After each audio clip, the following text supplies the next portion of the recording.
The following solution is for etching on copper.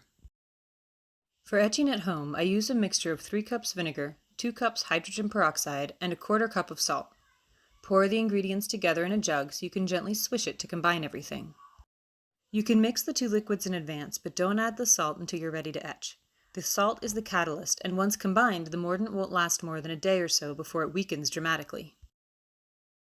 Use a tray that is large enough that the plate will be completely submerged.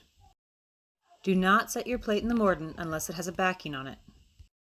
This is not technically an acid, but a corrosive salt. Mind your plate as it etches. Bubbles will build up on the open areas periodically. These will block the mordant from reaching the copper. Lift the plate out of the bath and allow the liquid to wash the bubbles off. If your mordant ever seems weak, you can add a little more salt to kind of spice it back up again.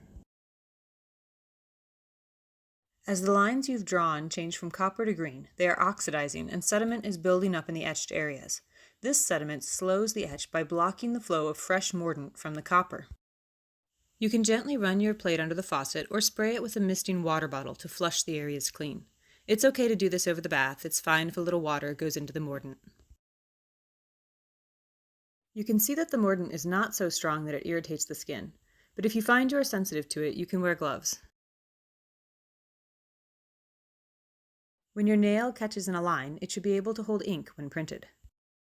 If you ever notice bubbles appearing in areas where you have not drawn, you know the mordant is breaking through the ground.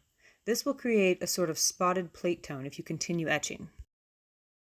This plate has etched for about an hour now, and I'm going to blot it off using newsprint. If at any point during the etching process I wanted to stop the etch on some lines while continuing to etch others deeper, I would rinse this plate in water, gently pat it dry, and use Sharpie to cover any areas I want to protect before placing the plate back in the mordant. For larger areas, you can mix a little lavender oil with the big ground, paint it on, and bake the plate at 275 for only 3 minutes, half the normal time.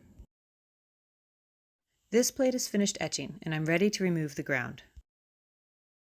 To dispose of the bath, let it sit a few days so it weakens. Then mix in a tablespoon of baking soda before pouring it down the drain. Run water to dilute the solution.